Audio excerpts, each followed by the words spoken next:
5000 साल पहले समुद्र के बीच बसी थी एक भव्य नगरी, जहां बड़े बड़े 9 लाख से भी ज्यादा महल थे, जिसमें हीरे और सोने के साथ ही 7 और भी कई अमूल्य रत्नों से कारीगरी की गई थी। यह शहर इतनी ज्यादा वेल प्लान थी कि आज के बड़े बड़े शहर इसके सामने फेल हैं। लेकिन फिर एक दिन अचानक यह भव्य शहर देखते ही देखते समुद्र में समा गया। अब समय में आगे आते हैं। यह बात है 1983 की। गुजरात के ओखा तट के पास अरब सागर की लहरें एक अजीब सी बेचैनी के साथ किनारे से टकरा रही थी। भारतीय पुरातत्वविदों की एक टीम गोताखोरी के उपकरणों से लैस समुद्र की सतह पर खड़ी थी। किसी को नहीं पता था कि कुछ ही क्षणों बाद वे एक ऐसा दृश्य देखने वाले हैं जो इतिहास की धारणाओं को हिला देगा। जैसे ही उन्होंने समुद्र की नीली गहराइयों में छलांग लगाई, नीचे उतरते ही रेत, चट्टानों और पत्थरों के बीच उन्हें कुछ अननेचुरल दिखाई दिया, कुछ ऐसा जो किसी समय की गवाही देता था।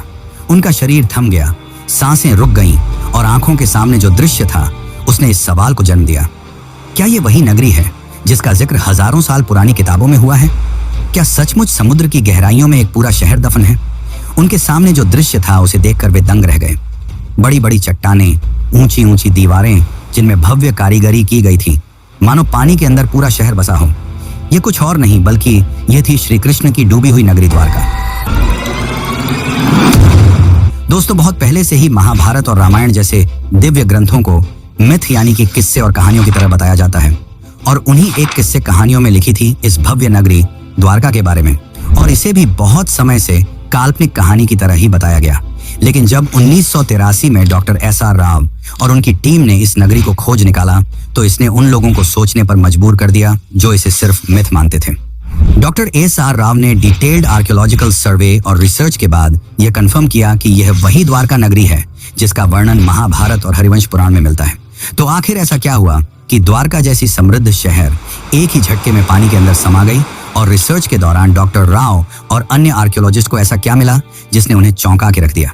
तो आज की इस डॉक्यूमेंट्री में हम जानेंगे उस द्वारका के निर्माण की कहानी जिसे समुद्र की लहरों को भी पीछे छोड़ देना पड़ा था, उस श्राप की सच्चाई जिसे सुनकर स्वर्ग तक कांप उठे थे, और उस ऐतिहासिक खोज की पूरी प्रक्रिया जिसने सदियों पुरानी पौराणिक कथाओं को जमीन या कहिए समुद्र पर लाकर रख दिया। हम जानेंगे कि कैसे डॉक्टर SR राव और उनकी टीम ने समुद्र की गहराइयों में उतरकर उस नगरी के अवशेष खोज निकाले जिसे लोग सिर्फ कहानी मानते थे।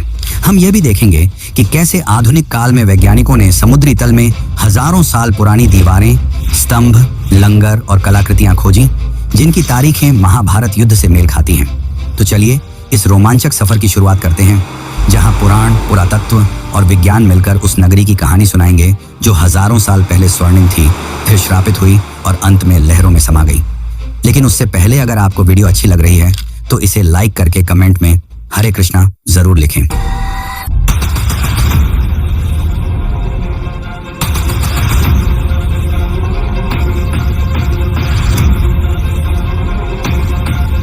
Dwarka and came to the conclusion that it was the Dwarka of Mahabharata.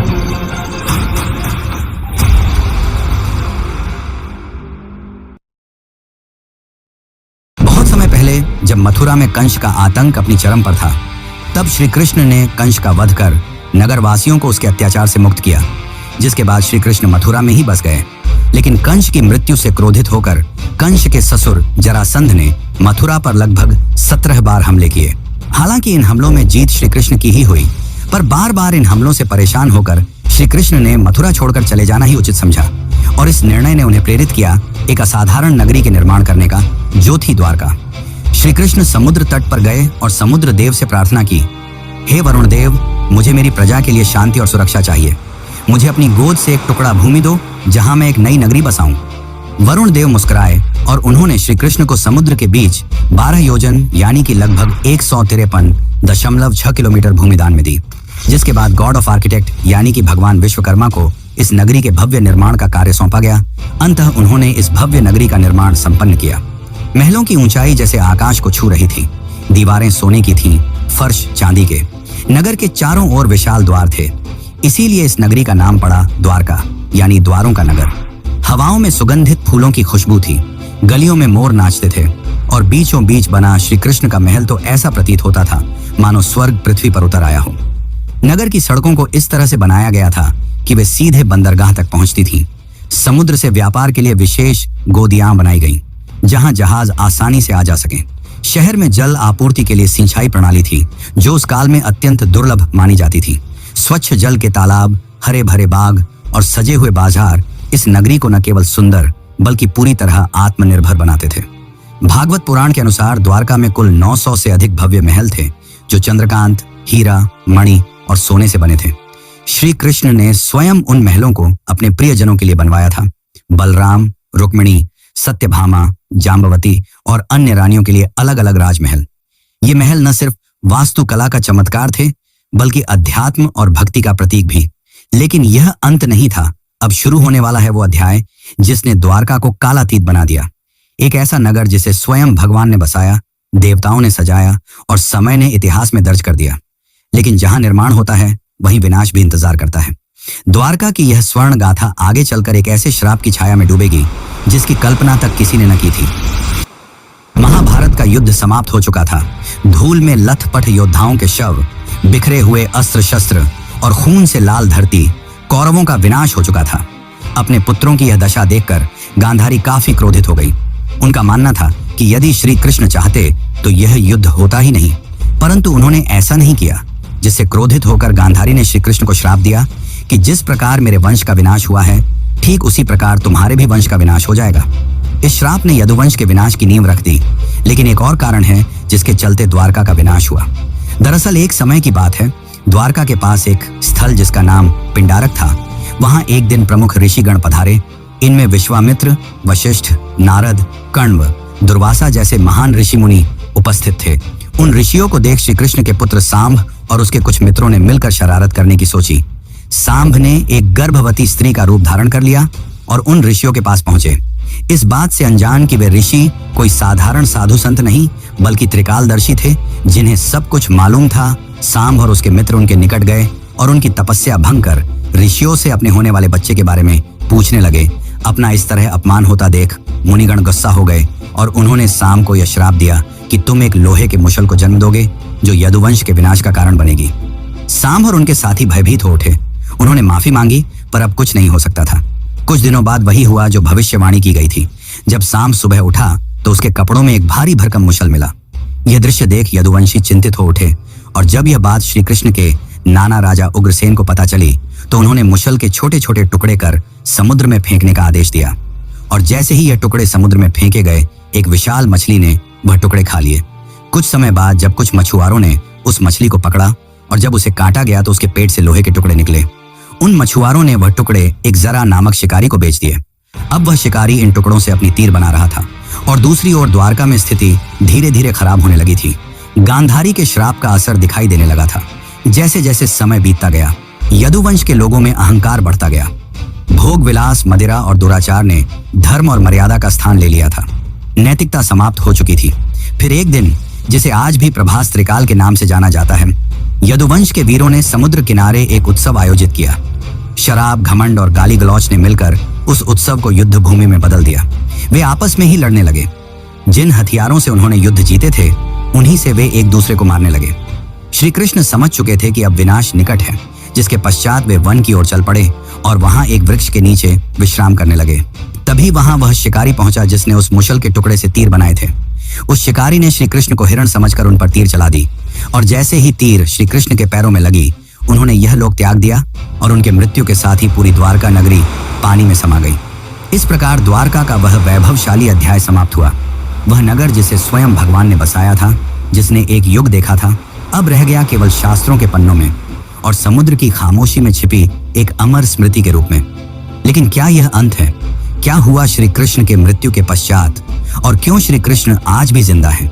Arjun ने क्या भूमिका निभाई? ये सब जानने से पहले हम ये जान लेते हैं कि आज के समय में कहानी कही जाने वाली द्वारका नगरी को कैसे खोज निकाला गया और क्या सच में ये वही द्वारका नगरी है जो श्री कृष्ण ने बनवाई थी। तो चलिए अब जानते हैं इसका असली इतिहास और रहस्य। लेकिन उससे पहले अगर आपको यह वीडियो ज्ञानपूर्वक लग रही है तो इसे अपने दोस्तों, रिश्तेदारों और अन्य भक्तों को जरूर शेयर करें। ब्लॉगिंग स्टार्ट करना है पर सिर्फ एंड्रॉइड फोन है तो टेंशन मत लो, उससे नगरी माना जाता था। श्रीमद् भागवत पुराण, विष्णु पुराण, हरिवंश पुराण और महाभारत में इसके भव्य विवरण तो थे, लेकिन भौगोलिक रूप से यह कहाँ थी, यह रहस्य बना हुआ था। अधिकांश विद्वान मानते थे कि यह एक धार्मिक कथा बस है, कोई ऐतिहासिक सच्चाई नहीं। लेकिन यह सोच पहली बार 1930 के आसपास हिली, जब गुजरात के सौराष्ट्र इलाके में कुछ मछुआरों और गोताखोरों ने समुद्र के अंदर अजीब पत्थरों और ढांचों को देखने की बात बताई। यहाँ तक कि कुछ पायलटों ने, जो अरब सागर के ऊपर उड़ान भर रहे थे, बताया कि उन्होंने पानी के नीचे सीधी रेखाओं जैसी आकृतियां देखी हैं, जैसे कोई पुराना शहर हो। यहीं से उस राज की तलाश शुरू हुई जिसने एक प्राचीन कहानी को एक खोज में बदल दिया। फिर आया साल 1963, जब भारतीय पुरातत्व सर्वेक्षण विभाग यानी कि ASI ने पहली बार बेट द्वारका के पास खुदाई शुरू की। ये वही इलाका था जिसे स्थानीय लोग सदियों से भगवान श्री कृष्ण की नगरी मानते आए थे। खुदाई में वहां से कई प्राचीन बर्तन, मूर्तियां और पक्के ढांचे मिले।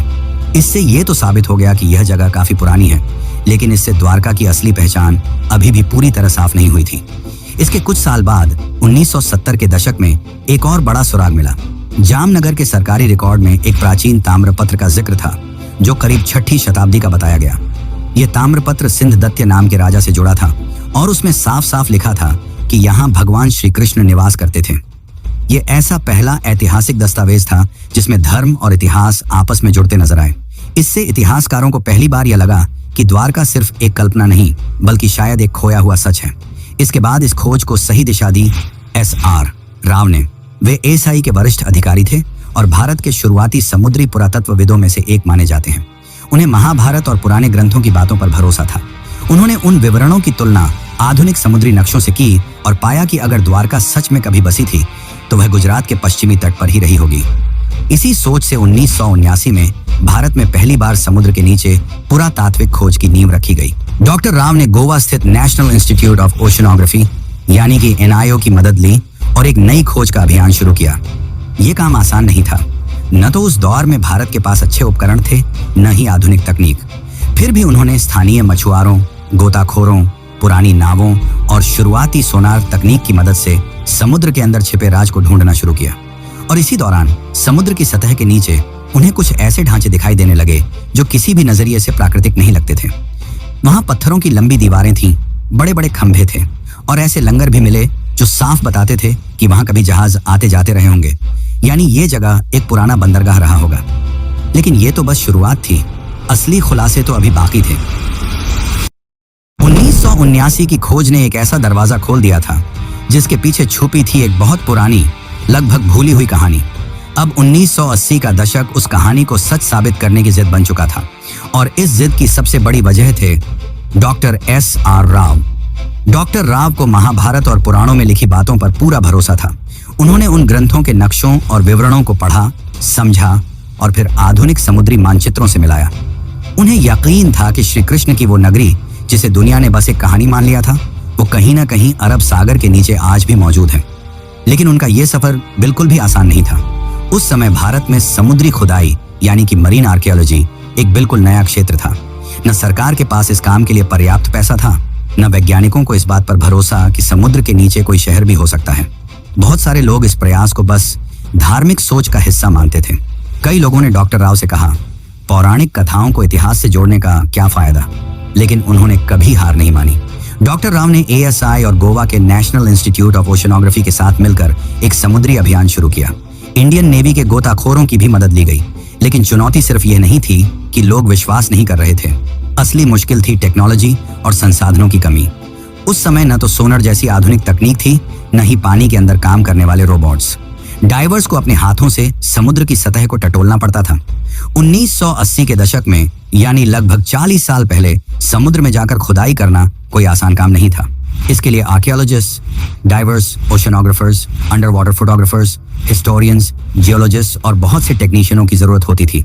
इतनी बड़ी टीम को बनाना और उन्हें काम पर लगाना अपने आप में एक बड़ा काम था। फिर भी राव ने हार नहीं मानी। फंडिंग की इतनी कमी थी कि उन्होंने अपने वेतन से टीम का खाना तक खरीदा। उन्होंने सिर्फ 800 रुपये में एक्सपीडिशन शुरू किया था और ये भी उन्हें छोटे छोटे फंड्स इकट्ठा करके मिले थे। वह चाहते थे कि सरकार एक स्थायी समुद्री पुरातात्विक इकाई बनाए, लेकिन यह इतना भी आसान नहीं था। 1983 से 1992 के बीच राव की टीम ने लगभग 12 बार समुद्र में जाकर खुदाई की। खोज के लिए बेट द्वारका और आसपास के इलाकों को चुना गया और फिर एक एक कर सामने आने लगे ऐसे सबूत जिन्होंने न सिर्फ भारत को बल्कि पूरी दुनिया को चौंका दिया। गोताखोरों ने समुद्र के तल से लगभग 30 मीटर नीचे 560 मीटर लंबी पत्थरों की दीवार खोज निकाली। ये कोई प्राकृतिक बनावट नहीं थी, ये इंसानों द्वारा बनाए गए शहर की दीवार थी। उसकी बनावट वैसी ही थी जैसी महाभारत में द्वारका के वर्णन में मिलती है। फिर मिले 30 से भी ज्यादा पत्थर के खंभे जो शायद किसी महल या भवन का हिस्सा रहे होंगे। ऐसे लंगर यानी कि एंकर्स मिले जिनसे पता चलता था कि वहां से नौकाएं चला करती थीं। कुछ 3 छेद वाले एंकर भी मिले जो उस समय की एडवांस नेविगेशन को दिखाते थे। इसके अलावा सील, लोहे और पीतल की वस्तुएं और मिट्टी के बर्तन भी मिले। इनकी कार्बन डेटिंग और थर्मोलुमिनेसेंस डेटिंग से पता चला कि यह चीजें 1500 ईसा पूर्व से लेकर 3000 ईसा पूर्व के बीच की हैं। और तो और एक बर्तन तो 9000 साल पुराना निकला, जिसने वैज्ञानिकों को भी हैरान कर दिया। परंतु दुनिया भर के बहुत सारे इतिहासकारों ने इसे मानने से इनकार कर दिया। उन्हें यह एक माइथ रिवाइवल यानी सिर्फ धर्म को प्रचारित करने की कोशिश लगी। लेकिन डॉक्टर राव का जवाब साफ था, मैं ग्रंथों को धार्मिक किताबें नहीं, ऐतिहासिक दस्तावेज मानता हूं। जब रोम, एथेंस और बाबुल जैसे शहरों की खुदाई हो सकती है तो द्वारका की क्यों नहीं। साल 1990 आते आते टीम को 500 से ज्यादा आर्टिफैक्ट्स, एंशिएंट हार्बर वॉल्स और एक सुनियोजित शहर के संकेत मिल चुके थे। अब यह बात लगभग तय हो गई थी। द्वारका कोई कल्पना नहीं, वह एक असली, समृद्ध और व्यवस्थित सभ्यता थी जो समुद्र में समा गई। लेकिन अभी तो सिर्फ सतह खुली थी। असली राज तो समुद्र के और अंदर छुपा था। और वहीं से शुरू होता है अगला अध्याय। 1990 तक डॉक्टर SR राव और उनकी टीम ने साबित कर दिया था कि द्वारका सिर्फ एक पौराणिक कथा नहीं, बल्कि एक डूबी हुई सच्ची सभ्यता थी। लेकिन अब जरूरत थी और भी ठोस वैज्ञानिक सबूतों की, ताकि दुनिया भी मान ले कि भगवान श्री कृष्ण की द्वारका असली थी और वाकई समुद्र में समा गई थी। इन सबूतों से यह तो साबित हो गया था कि द्वारका सिर्फ किस्से कहानियों में नहीं, बल्कि सच में थी और काफी ज्यादा वेल प्लान थी। लेकिन उस समय फंडिंग की कमी की वजह से इसके रिसर्च को रोक दिया गया। फिर साल 2001 में इस दिशा में एक बहुत बड़ा कदम उठाया गया। भारतीय पुरातत्व सर्वेक्षण और NIOT यानी कि national institute of ocean technology ने मिलकर एक बड़ा वैज्ञानिक अभियान शुरू किया। जगह चुनी गई कच्छ की खाड़ी और बेट द्वारका का इलाका। इस बार अभियान में सिर्फ पुरातत्वविद ही नहीं, बल्कि समुद्र वैज्ञानिक, भूगर्भ शास्त्री, नौसेना के गोताखोर, सोनार तकनीक के विशेषज्ञ और इंटरनेशनल कार्बन डेटिंग लैब्स भी जुड़े थे। इस खोज की कमान संभाली थी डॉक्टर आलोक त्रिपाठी, जो ASI के समुद्री पुरातत्व निदेशक थे, और उनके साथ थे डॉक्टर राजीव निगम, जो उस समय CSIR के मरीन साइंस प्रमुख के रूप में काम कर रहे थे। इस बार की खोज पहले से अलग थी। ये हाईटेक थी। इसमें अब सिर्फ आंखों से नहीं, बल्कि मशीनों से खोज की जा रही थी। 2001 से 2007 तक समुद्र के अंदर का पूरा हाइड्रोग्राफिक सर्वे किया गया। एडवांस सोनार और सब बॉटम प्रोफाइलर जैसे मॉडर्न उपकरणों से समुद्र की परतों का डिजिटल नक्शा बनाया गया। वैज्ञानिकों ने करीब 40,000 वर्ग मीटर का समुद्र का हिस्सा स्कैन किया और जो मिला उसने सबको हैरान कर दिया। समुद्र की गहराई में मिले ये बहुत बड़े चौकोर पत्थर के ब्लॉक जो किसी नगर की नींव जैसे लगते थे। चूना पत्थर यानी कि लाइमस्टोन के टुकड़े जो शायद किसी शानदार इमारत के अवशेष थे। टेराकोटा सील्स जिन पर पुराने चिन्ह बने थे। पुराने लंगर जो बताते थे कि यहाँ कोई एंशिएंट बंदरगाह था। साथ ही नाली और सिंचाई व्यवस्था जो दिखाती थी कि उस समय का शहर कितनी सोच समझकर बसाया गया था। अब बारी थी सबसे बड़े टेस्ट की, कार्बन डेटिंग की। सभी आर्टिफैक्ट्स को भारत और विदेश की प्रयोगशालाओं में भेजा गया और जब नतीजे आए तो वैज्ञानिकों और इतिहासकारों को भी झटका लगा। कई चीजें करीब 9000 साल पुरानी निकली, यानी ये तो हड़प्पा सभ्यता से भी पहले की थी। कुछ टुकड़ों की उम्र 5000 साल तक पुरानी पाई गई, जो महाभारत और द्वापर युग से मेल खाती है। डॉक्टर राजीव निगम ने कहा कि महाभारत में लिखा है कि द्वारका समुद्र से निकाली गई जमीन पर बसी थी और भूगर्भ शास्त्रियों की रिपोर्ट से भी यही पता चला कि समुद्र ने बाद में उसी जमीन को वापस निकल लिया। सोनर मैपिंग से यह भी पता चला कि जैसे जैसे समुद्र का स्तर बढ़ा, मंदिर और घर धीरे धीरे आगे खिसकते गए, यानी यह एक धीमा और क्रमिक डुबाव था, अचानक नहीं। A.K. सिन्हा ASI के निदेशक ने बताया कि जमीन और समुद्र दोनों जगहों से जो अवशेष मिले हैं उनके आकार, डिजाइन और बनावट में काफी समानता है, जो ये साबित करता है कि ये सब एक ही समय और संस्कृति से जुड़े थे। फिर आया साल 2007 जब नौसेना और ASI ने मिलकर तीसरा सबसे बड़ा अंडर वाटर एक्सकवेशन शुरू किया। पंचकुई बीच के पास से शुरू हुई इस खुदाई में लगभग 2 नॉटिकल मील के दायरे में फैली हुई मंदिरों की दीवारें, महल के खंडहर और जल निकासी प्रणाली मिली। यही वो पल था जब पहली बार दुनिया ने माना द्वारका कोई कल्पना नहीं, बल्कि एक सच है, एक पूरी सभ्यता जो समुद्र में समा गई। लेकिन फिर भी एक सबसे बड़ा सवाल बाकी रह गया, आखिर द्वारका डूबी क्यों? इसका धार्मिक दृष्टिकोण से तो हमने उत्तर जान लिया, अब जानते हैं वैज्ञानिक दृष्टिकोण से, और साथ ही जानेंगे आज के समय की द्वारका के बारे में। तो बने रहिए, क्योंकि हम जो आपको बताने वाले हैं वो आपको चौंका कर रख देगा। 2007 की खोजों ने यह साबित कर दिया था कि समुद्र की गहराइयों में कोई आम चीजें नहीं, बल्कि एक पूरी बसी हुई और समृद्ध नगरी है। लेकिन एक सवाल अब भी रह गया था, आखिर ये नगर डूबा कैसे? क्या वाकई ये कोई श्राप था जैसा ग्रंथों में लिखा है, या फिर इसके पीछे कोई प्राकृतिक और वैज्ञानिक वजह थी? इन सवालों के जवाब ढूंढने के लिए वैज्ञानिकों ने रुख किया ओशनोग्राफी यानी कि समुद्र विज्ञान और जियोलॉजी यानी कि भूगर्भ शास्त्र की ओर। अब तक जो मिला था वो सब प्रमाण तो थे, लेकिन अब जरूरत थी समय को मापने की, ये जानने की कि जब द्वारका बसी थी तब समुद्र में ऐसा क्या हुआ जो वो सब कुछ निगल गया। इस पूरे शोध का आधार बना सी लेवल राइज थ्योरी। अमेरिका की CSM यूनिवर्सिटी के प्रोफेसर रेंस ने एक अध्ययन किया जिसमें अरब सागर के सी लेवल को 20,000 सालों के डेटा के जरिए ट्रैक किया गया था। इस रिसर्च के मुताबिक 9,000 साल पहले यानी करीब 11,000 साल पहले समुद्र का स्तर आज के मुकाबले 25 मीटर नीचे था। 5,000 ईसा पूर्व के बीच समुद्र अचानक बहुत तेजी से कई मीटर तक ऊपर उठ गया। वैज्ञानिक मानते हैं कि यह घटना किसी सुनामी या समुद्री आपदा का संकेत देती है, और यह सिर्फ अरब सागर में नहीं हुआ। जब वैज्ञानिकों ने दुनिया के बाकी हिस्सों से मिले सी लेवल डेटा से इस जानकारी की तुलना की तो कैरेबियन द्वीप, इंडोनेशिया और दक्षिण अमेरिका जैसी जगहों पर भी उस दौर में बड़ी बड़ी समुद्री हलचलें और सुनामी के सबूत मिले। इसका मतलब था कि यह घटना सिर्फ भारत तक सीमित नहीं थी, बल्कि पूरी दुनिया में उस समय कुछ बड़ा हो रहा था। और ठीक इसी समय महाभारत के अनुसार श्री कृष्ण ने पृथ्वी का त्याग किया था और कलियुग की शुरुआत हुई थी। अब सारे वैज्ञानिक और ऐतिहासिक सबूत एक ही तरफ इशारा कर रहे थे। द्वारका का डूबना कोई कल्पना नहीं, बल्कि एक सचमुच की ऐतिहासिक घटना थी जिसमें प्राकृतिक आपदा, समय का चक्र और शायद कर्मों की प्रतीकात्मक कहानी सब एक साथ जुड़ गए थे। और फिर आया साल 2024 जब भारत सरकार ने इस पूरे रहस्य को दुनिया के सामने लाने का फैसला किया। 25 फरवरी 2024 को प्रधानमंत्री नरेंद्र मोदी खुद गुजरात के पंचकोई बीच पहुंचे। उनके साथ थी भारतीय नौसेना, ASI, NIOT और वैज्ञानिकों की एक टीम जो स्कूबा डाइविंग से समुद्र की गहराइयों में जाने वाली थी, वहीं जहां श्री कृष्ण की नगरी कभी खड़ी थी। ये कोई आम डाइव नहीं थी, ये इतिहास से साक्षात्कार था। जैसे ही प्रधानमंत्री समुद्र में उतरे, वहां पत्थर के स्तंभ, लंगर, मंदिर की नींव और प्राचीन दीवारें दिखाई दी। मोदी जी ने खुद समुद्र की गोद में मोरपंख अर्पित किया, जो श्री कृष्ण की स्मृति और भारत की सनातन विरासत को फिर से जीवंत करने का प्रतीक था। इसके बाद उन्होंने द्वारिकाधीश मंदिर में जाकर श्री कृष्ण और रुक्मिणी माता के दर्शन किए। मंदिर की 52 गज की ध्वजा, जो हर दिन 5 बार बदली जाती है, आज फिर हवा में लहराई, मानो ये संकेत दे रही हो कि द्वारका की सच्चाई अब दुनिया के सामने है। आज की तारीख में द्वारका 2 भागों में बसी है, एक जो है जहां लाखों श्रद्धालु हर साल दर्शन के लिए आते हैं, और दूसरी जो समुद्र के नीचे है, जिसे आज पूरी दुनिया जानती है the lost city of Krishna के नाम से। इस 90 साल की खोज, संघर्ष और वैज्ञानिक यात्रा ने दुनिया को यह दिखा दिया कि श्रद्धा सिर्फ आस्था नहीं, वो इतिहास की नींव भी बन सकती है। द्वारका सिर्फ भारत की कहानी नहीं है, ये पूरी मानव सभ्यता की याददाश्त है, जो ये सिखाती है कि सत्य और संस्कृति को भुलाया नहीं जा सकता, चाहे वो कितनी भी गहराई में क्यों ना छुपा हो।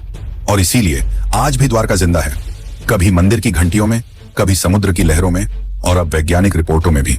तो चलिए मित्रों, अब चलते हैं अपने आखिरी अध्याय की ओर। शताब्दियां बीत गईं, युग बदले, राजवंश मिटे, सभ्यताएं उगती और गिरती रहीं, लेकिन समुद्र वो आज भी मौन है, शांत, गूढ़ और रहस्यमयी। उसकी लहरों के नीचे दबी द्वारका की नगरी आज भी जैसे किसी इंतजार में है, न जाने किसके लिए। शायद उसके निर्माता श्री कृष्ण के फिर से लौट आने के लिए, या शायद इस धरती के इंसानों के उस बोध के लिए जब वे केवल इतिहास नहीं, अपनी आस्था में छिपे सत्य को भी पहचानना सीखें। द्वारका कोई कल्पना नहीं थी, वो एक यथार्थ था, एक स्वर्णिम यथार्थ जिसे एक श्राप ने लील लिया, एक समय ने छिपा दिया और एक समुद्र ने अपनी गहराइयों में समा लिया। लेकिन वह सत्य आज फिर उभर रहा है, टूटे स्तंभों में, पुरातत्व की रिपोर्टों में, सोनर की लहरों में और एक राष्ट्र की आस्था में।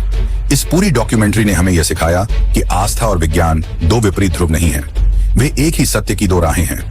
एक राह हमें विश्वास दिलाती है और दूसरी उसे प्रमाणित करती है। द्वारका की कहानी बस एक शहर की कहानी नहीं है, यह उस संस्कृति की कहानी है जो अपने चरम पर भी विनम्र थी और अपने अंत में भी दिव्य। यह उस ईश्वर की नगरी की कहानी है जिसने अपने जीवन से कर्म का सार बताया और अपने अंत से संयम और स्वीकृति का। और जब अगली बार आप समुद्र की लहरों को देखें, जरा ठहरिएगा, शायद किसी अगाध गहराई से आपको कोई बांसुरी की धुन सुनाई दे, शायद वो द्वारकाधीश अब भी आपको पुकार रहे हों, अपने नगर से, अपने सत्य से, क्योंकि कुछ कहानियां खत्म नहीं होती, वे सिर्फ इंतजार करती हैं दोबारा जगाए जाने का। जय द्वारका।